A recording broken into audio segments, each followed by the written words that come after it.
og í þennan þátt sem að fara í loftið og af stað, og við erum aldeilis klár í að vera með í hann. Við erum spennt fyrir því að vita hvað Drottinn ætli nú að segja við okkur og höfum reynsluna. Við höfum reynsluna af Drottni. Þessi maður er ekki endilega það sem þú vilt miða þína reynslu við. Máttu alveg þú vilt það, en ég bendi þér á Jesús, miðaði við þá reynslu sem hann er prívat að gefa þér, því að það er reynsla sem á eftir að endast þér og gagnast þér hvað best fyrir þitt líf. Þannig er það með hugsunin á bakvið Jesú og öll verkans. Hann veltir fyrir sér þínu lífi og hvað hann geti gert fyrir þitt líf til að það verði sem allra árangusríkast og best. Þannig að við sem þekkjum Jesú, við skulum miða við reynslu þá sem við höfum fengið af trúargöngunni og miða annað sem við gerum við þá reynslu. Ekki horfa á þennan og ekki hina sem einhvað sem þú vilt miða við fyrir þig. Miðaðu við það sem að Drottinn hefur talað til þín og þann árangur sem trúin hefur fært þér af orðum lifandi Guðs. Við verðum, kæri vinir, hvort sem okkur er það ljúft eða leit, að draga svo litið hring utan okkur sjálf hvað þessi atriði varðar. Því að trúin, og þetta vitum við, er einstaklingsmiðuð og Drottinn dó á krossi til að reisa upp frá dauðum einstakling. Hann sem sagt segist koma til einstaklings, hann segist hlúa að einstaklingi og þú ert einstaklingur, ég er einstaklingur, manneskjan við hliðina á þér er einstaklingur og Drottinn annast allt þetta fólk með þeirri nærfærni og virðingu sem hverjum og einum ber. Við þurfum að horfa Jesús þessum augum, að hann er minn Guð, við segjum það, og að því við segjum minn Guð þá erum við í raun og veru að draga hring utan okkur sjálf. Og inn í þessu hring er trúin og öll kennsla sem Drottinn gengur með, en þessi vissa, hún byggir ekkert upp í okkur einhvern hroka. Ef hún gerir það, þá erum við aldeilis að misskilja það sem Drottinn er að segja, því að Drottinn sjálfur hatar hroka manna. Af hverju hatar hann hroka manna? Vegna þess að hrokinn dregur menn á tálar. Og því miður hefur hrokinn gegnum tíðina dregið allt og margt fólk á tálar. Og það verður bara að segjast alveg eins og er. En enginn af þeim þurfti að fara þessa leið, hefði hann bara náð að setja augu sín á Jesú með þá hugsun að baki að Kristur er að eiga við einstaklingin mig og þú bendir á þig. Og við bendum á hvorn annan eða á ég og þig, ég og mig og þú og þig sem staðfestingum öll þessi atriði. Og þarna verður til reynsla sem við hiklaust getum byggt allt okkar á. Þetta er að sjá með réttum hætti, þetta er að eiga augu sem Drottinn hefur fengið að ljúka upp. Mín trú, hún verður að byggjast á þeim verkum sem ég hef framkvæmt í Jesú nafni. Og hver eru þau? Eru þau sæmandi uppreisnum lifandi Drottni og konungi konunguna eða eru þau það ekki? Ég get bara dæmt fyrir mig og ég legg eins og þú og við öllu þetta bara verkin mín fram fyrir Guð. Ég get ekkert svarað þeim, ég myndi þetta bara svara þeim játandi og þau voru flott og fín og allt saman það, en ég legg þau bara fram fyrir Guð og segi Drottinn mett þú þetta og segðu mér hvað er að vera.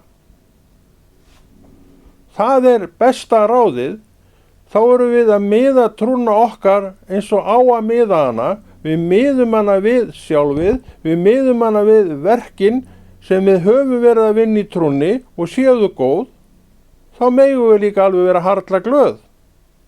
En séu þau ekki góð, að þá er þetta bara vísbending það að einhvað þurfi að laga.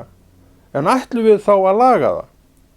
Aftur kemur að þætti einstaklingsins og þætti hugsunar einstaklings sem ræður öllu hvort sé eða ekki. Við verðum að miða við okkur sjálf þegar kemur að göngunum með Jesú. Og hver dagur fyrir sig, hann býður mér þessa göngu, hann býður mér göngun á mjóaveginum og það er það sem ég hef. Ég get hort tilbaka hvað mína göngu sjálfa varðar og ég get dregið einhver upp þar sem ég get hrest mig með. En það verða þó að vera þessi verk til staðar sem ég dreg fram til að hressa okkur með, eða mig með, já og okkur með hinn vegna þess að við megum segja frá þeim. Þannig verður til kennsla frá einstaklingi til annars einstaklings sem tekur við kennslunni og segir það þriðja einstaklingnum og svona gengur kennslan mann fram á manni en hún er alltaf til einstaklings. Þannig byggist upp söfnuður, einstakling fyrir einstakling. Þannig verður til kærleikur í söfnuði frá einstaklingi til einstaklings. Og að því að við erum kærleiksríkt fólk sem elskum Jesús, þá erum við í samfélagi sem er gott samfélag, sem er kærleiksríkt samfélag, sem er elskandi hvort annan samfélag. Að því að okkur hefur borið gæfa til að setja okkur á staðinn sem að við horfum á Jesú af og hann hefur fengið að tala til okkur, kenna okkur og sagt okkur hvernig við eigum að gera þetta og við höfum stigið út af það og talað það í sannleika og aðrir hafa tekið við og upp hefur risið fólk sem er fyllt kærleika lifandi Guðs, hvert fyrir sig. Og einnig það er í sambandi við kærleikan getur þú ekkert miðað við neitt nema þinn eigin kærleika í Jesú nafni. Er hann framborinn eins og Drottinn vill að hann sé framborinn eða ekki? Og þarna stíg ég sjálfur fram með það sem Drottinn hefur gefið mér og útbýti því. Og það verður blessun af fyrir fullt af fólki, það er ekki málið. Við erum blessun hvort fyrir annað, en fyrst og fremst þurfum við sjálfa verið í lagi, horfandi á Jesú, segjandi hann Drottinn ég elska þig, við höfum oft sagt þetta og það er góð yfirlýsing. Og hann kemur til mín, og þú segir þetta með mér, hann kemur til mín. Og vinnur þau verk sem orðið segir til að hann muni gera og hann gerir og þá komum við aftur á orðinu og mikilvægi þess að vera vel að sér þar. Og aftur bendum við á sjálf okkur. Ég, segðu þetta með mér, ég þarf að vera vel að mér í orði Guðs. Þú ert vel að þér í orði Guðs og ég bara þakka Guði fyrir það, en það er fyrir þig. Þú hefur frætt mig margri góðri fræðslu og ég þakka þér fyrir það og ég þakka Guði fyrir það að gefi þér allt það sem hann hefur gefið þér. En þín eign í Guði, þú hefur miðlaðan yfir til mín og ég hef tekið sumbart við henni og ég þakka Guði fyrir það að þannig sé dreifingin og ég vex eilítið af því sem ég heyrði af þínum vörum. Ég vex af því sem ég heyrði af þínum vörum. Ég hefði getað hafnað í öllu, þá hefði engin vöxtur orðið í mínu lífi og það er skaði. En þinn vöxtur er bara þessi, hvernig sem ég bregst við því sem þú ert að segja. Þetta finnst mér rosalega mikilvæg kennsla fyrir okkur þetta trúaða fólk sem setur okkur á staðinn þar sem að ég horfi á sjálfan mig, trú mína, verk mín í trúna svo framvegis og miða framkomu mína og verki sem ég er að vinna við það sem ég á.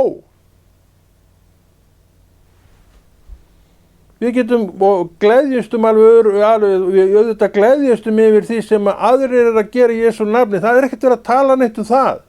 og við eigum að gera það, við eigum að sýna þannig samhug til hvors annars. En ég verð að þiggja, ég verð að segja já, ég verð að játa Krist með munni mínum og þetta kennir orðið að því ég er einstaklingur. Þegar ég kom úr móður skauti þá var komið fram einstaklingur og hann er hér. Og þennan einstakling horfði Drottinn á, þá bara hvítvóðung, og sagði, þennan ætla ég að taka að mér. Kannski, og eflaust segir hann þetta öll börn sem koma, ég reyndar að vita ekkert hvernig hann vinnur þetta með þessu leyti, en ég veit að ég er þar sem ég er Guðsmaður sem Drottinn tók að sér, reyndar ekki fyrir 40 árum síðar, en hann tók mig þá, og setti mig á staðinn sem ég er enn á, gaf mér gjöf sem ég enn verið að nýta og læra betur og betur á og þekkja betur inn á hvernig virkar og þess vegna er ég að tala eins og ég tala, ég dreg hring utan einstakling þegar hvað þessa hluti varðar. En einstaklingur myndar hóp, hann er í samfélagi, hann elskar sitt samfélag og er virtur í samfélaginu vegna þess að hann virðir aðra samfélags meðlimi. En samt eru þetta hópur af sérstökum eintökum. Og Drottinn í raun og veru horfir ekki á hópinn sem slíkan. Hann sér þetta 100 manns eða 1000 milljónar hvað þetta er. Hann sér einstakling.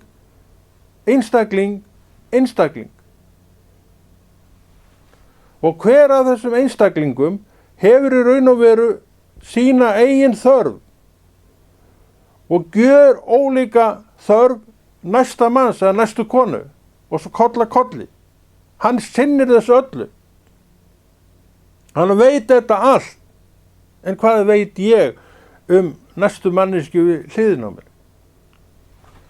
Veit líklega hvað hún heitir og þekki svona utan af henni og ofan af henni hvernig hún er. En hvað er að bærast inn í innstu hjartarótum hennar er ekki nokkur leið fyrir mig að vitum frekar en hennar að vita hvað leynist í mínu innstu hjartarótum. En ég veit það líklega og Drottinn alveg örugglega. Og þannig erum við konum með sitt hvorn einstaklingin með allt aðrar pælingar sem að hvorugt veit En þetta eru fólk sem Drottinn er að annast hlúa að, elska af öllu sínu hjarta og tekur eins og þau eru, veit pælingarnar sem eru og hirðir ekkit þær, séu þær ekki honum að skapi vegna þess og það sem er honum ekki að skapi í mínu fari er vegna þess að það mun mögulega gera mér einhvað sem er ekki gott. Og Drottinn tekur allt á öllu sem að geri manni ekki gott. Og hann er meira, hann veit hvað dagurinn, það er svo merkilegt að fjalla Drottinn, hann veit hvað dagurinn minn, segðu þetta með mér, því að þetta er þinn dagur og þetta er minn dagur, en við getum farið með hann í sitt hvora áttina. Við getum upplifum sitt hvort atvikið. Af því að þetta er minn dagur og þetta er þinn dagur. En af því að við erum hygnar manneskjur og viljum virkja trúna okkar til góðra verka, þá gefum við Drottni daginn og við læsum okkar hendi í hans hendi af því við viljum tryggja okkur daginn góðan til enda. En samt munum við upplifa í deginum kannski gjör ólíka hluti.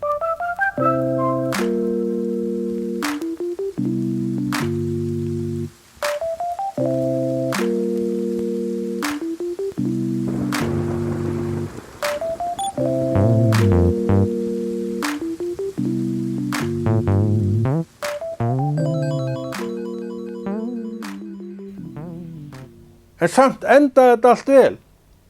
Af því að höndin var læst í hönd drottins, hvernig sem var, hvernig sem fór. Og við lögðustum á koddann, segjum í gærkvöldi, bara sátt og sæl. Og ef við viljum þá getum við hort í slóðin okkar og þar sjáum við hvert útsprungna blómið eftir öðru. Sumir sjá allt annað. Þeir sjá blómabreiðu sem endar á einu stað og hvað tekur við? Fölnandi og fallnandi blóm, visnar greinar og einhvað sem við viljum ekki hafa. Hvað gerðist? Menn bara fóru með sjálfa sig út í tóma vitleysu. Gerðu hrokan að sínu hlutskipti og uppskáru verk hrokans og þau eru ekki til góðs. Og vegna hrokans þá eru þessi föllnu blóm, sölnaða gras og visnuðu greinar í slóðinni, en þar fyrir aftan það allt saman er ykkur kannski blómabreiður, en svo hættu þær. Þannig er þetta ekki í mínu og þínu tilviki. Við sjáum bara allan ferilinn okkar þakinn blómum, grösum sem eru grösug og tré sem eru laufguð og falleg, sem fuglar heiminsins hreiðra sig í og gera hreiður í. Svo er það spurningin, viljum við gera þetta svona eða viljum við gera þetta með einhverjum einum hætti? Og ef við viljum gera þetta svona, þá getum við tryggt okkur að þetta sé. Og það er mjög einföld leið sem til er. Við gefum drottni þennan dag. Einn dagur í einu. Þetta er lykilsetning í svo mörgu sem við tökum okkur fyrir hendur. Lykilsetning. Og þetta er það sem að drottin vill ítreka og við sjáum að áréttingar úr ranni drottins eru alltaf sömu. Hann kemur með svona áherslu punkta hér og hvar sem að virðast vera jafnvel nýtt, en ef þú skoðar þetta allt saman betur þá sérðu og heyrir þetta er ekkert nýtt. Þetta hefur gengið með guðlegri kennslu frá upphafi, frá grundvelli kirkjunnar. Þegar við lesum Nýja testamentið okkar, þetta er náttúrulega bara opinberun sem ég bið Guð að gefa þér, þá sjáum við að þessir ágætu menn sem þá voru uppi, Páll og Pétur og allir þessir flottu strákar, þeir voru að glíma við nákvæmlega sömu þætti og við erum að glíma við í dag og allir þarna á milli hafa gert. Þeir voru að glíma við alls konar upplausn í söfnuðunum sínum. Þeir voru horfandi og eftir mönnum sem að byrjuðu vel en voru svo ekki lengur með. Nákvæmlega eins og er í dag. Og það er til leið framhjá öllu til að þetta gerist ekki og hún kom með fyrstu skrefum kirkjuna og það er kennslan sem við höfum í Nýja testamentinu. Þannig að við getum ekkert ásakað okkur í dag fyrir það að kirkjan í dag sé eitthvað slappari en hún hefur einhvern veginn verið. Svo fyrir utan það, hvernig í ósköpunum getur kirkjan orðið slöpp með lifandi Guð yfir sér sem við öll trúum að sé í dag og í gær og verði áfram hins sami. Við trúum því að hann sé af og hvernig getur þá kirkjan verið eitthvað slöpp? Guð hefur ekkert farið, hann segir það sjálfur. Og við kennum þessa kennslu og kennum rétta kennslu, en þarna getum við ekkert gert neitt annað en að draga hring utanum einstakling. Ég utanum mig og þú utanum þig. Og ég þarf að meðtaka kennsluna eins og kennslan er sett fram og meðtaka hana rétt og bera ábyrgð sjálfur á því sem ég er að taka við. Geri ég það? Ég hef alltaf gert það og ég tók þennan pól mjög snemma í hæðinni að gera þetta með þessum hætti. Að bera ábyrgð á því sem ég væri að mata mig á sjálfur. Og hvernig fer ég að því? Það er bara ein leið til þess. Lestu orð Guðs, vertu upptekinn við það og þú ert með þessa tryggingu í höndunum. Það á ekkert að koma þér neitt þannig séu óvart. En margt kemur okkur á óvart að því við erum svo sofandi oft á verðinum.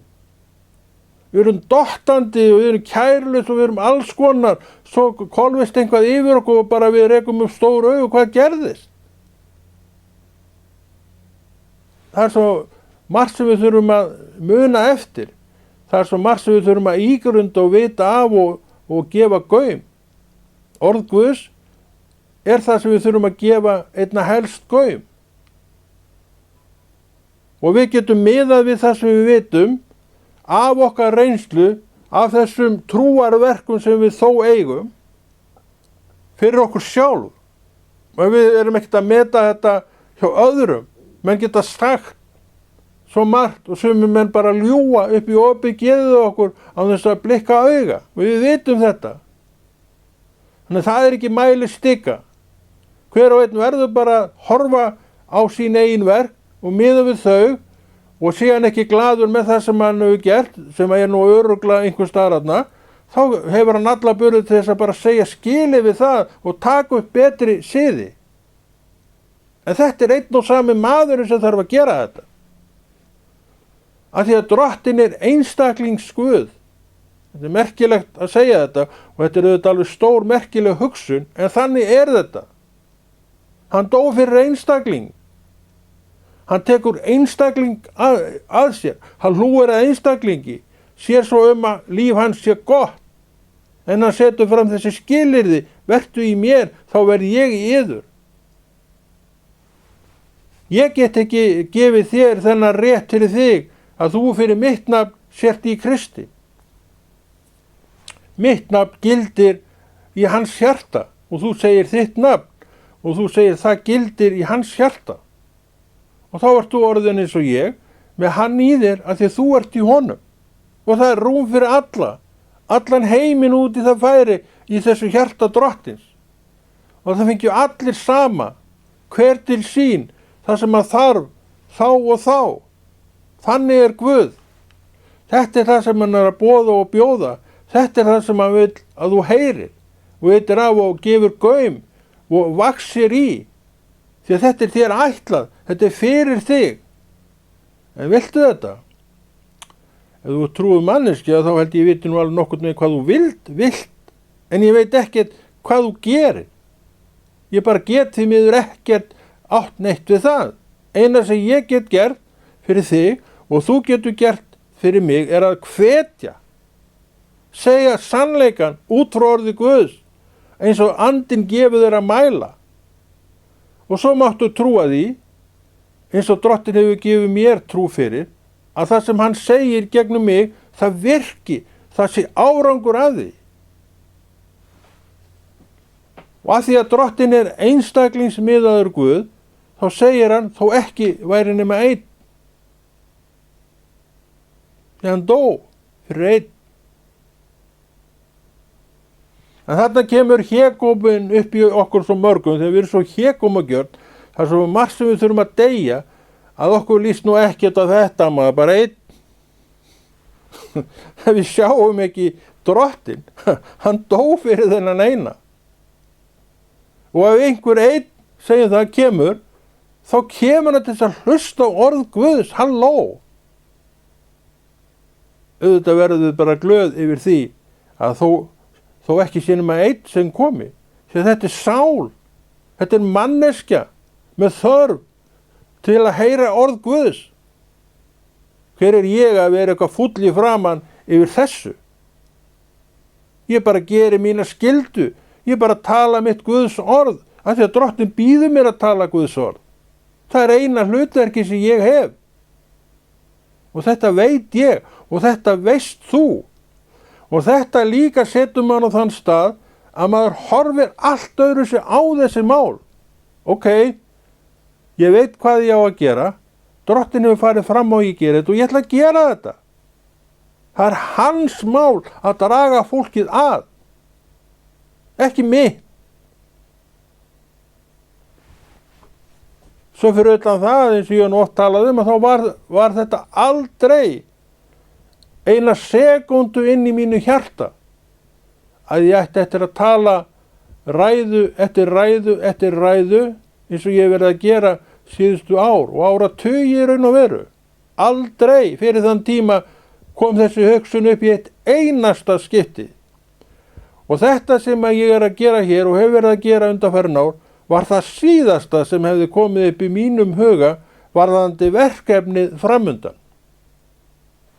Við sjáum að vegur Drottins manni algjörlega hulinn, þangað til að honum þóknast bara hreinlega að opinbera fyrir okkur því sem hann vill að gert sé. Og aftur bendir hann á einstakling, hann bendir á einstaklingin þig, hann hefur bent á einstaklingin mig og reist hann upp í verkefni fyrir sig. Eins og ég segi, verkefni sem ég átti aldrei von á að ég myndi í eitt einasta skipti ljá máls á. Það var ekki til í mínu hugskoti fram að þeim tíma að ég tók þetta að mér. Fyrir 20 árum. Það nú ekki lengra síðan reynda. En fram að þeim tíma var þetta ekki til, að vísu var svona angi af þessu, maður sér það í dag þegar ég byrjaði að skrifa eitthvað 84 og það svona fyrir mér ekkert rosalega ólíkt, svona sjónarhorn eða svona viðfang. Og það var eins með skrifin, svo ég segi það nú aftur frá því að ég átti ekki von á því í eitt einasta skipti að ég ætti eftir að skrifa. Það var ekki til í minni orðabók. Ég skrifaði aldrei neitt. Það var undir hæli lagt að ég ætti penna eða blýant. Og ef ég skrifaði var það nafnið mitt á, ef maður var að taka út peninga í útgjörðunum í gamla daga, þá var maður alltaf að kvitta fyrir og þá skrifaði maður nafnið sitt, það var ekkert annað sem ég skrifaði. Og svona ég var að senda sendibyrju jólakort, þá skrifaði maður heimilisfangið, annað var það nú ekki. Setningu, neitt, hvað er það? Ég vissi ekki eins og hvað það var. En svo fór þetta allt saman að fæðast fram. Og svo fór ég allt í einu að standa fram yfir því að tala og það byrjaði strax á vídeóvél, manna til því. Kunningi minn, ég hef nú líka sagt frá þessu, alltaf að rifja upp góða sögu, hann lánaði mér sína vídeóvél, hann var ekkert á notana og þannig byrjaði ég nú eftir. Þá hafði ég sleppt 8 mm vélinni eitthvað 10 árum fyrr, þetta í svona í kringum, 20 árum fyrr, í kringum 80 sem ég að taka 8 mm myndirna mínar og hitt komið, það var í kringum 2000, það hérna 20 ára á milli. Og þá byrjaði þessi deild og ég ennþá fyrir framan myndavél að tala fallegu orðin hans Drottins til þín, ekki að auglýsa sjálfa mig því það hefur engin áhuga fyrir þessu manni sem slíkum nema þeir hafa náttúrulega að sjá að hann að frambera hreint ágætis efni. Hann upplyft að nafni Drottins og það skal vera markmiðið eina og endalausa, ekki sjálfinu. En samt þarf ég að hugsa sjálfan mig hvað Drottinn varðar og átta mig á því að hann matar einstakling sem allt annað mál. Það að vera í sannleikanum. Hann matar einstakling og ég einstaklingurinn tala út það sem hann að mata mig á og aðri hljóta blessun að nákvæmlega gerir saman hjá þér að þú færð mötun frá Guði og þú deilir því til hinna og þannig verður margföldunar áhrif og þannig að hugsa það Guði en kemur frá einstaklingi. Þessum einstaklingi og eða öðrum einstaklingi. Er það ekki annars þannig? Ef þú skoðar málið, þá sérðu að svona þetta ekkert öðruvísi. Og verður aldrei neitt öðruvísi en svona. En hvað klukkan orðin? Ég veit það ekki, en ég hef ekki komin einhver tíma á þetta. Ég hef ekki að segja þetta bara gott í dag og Konráð Rúnar Friðjónsson þakka fyrir sig og heldur þessu góða verki Drottins áfram.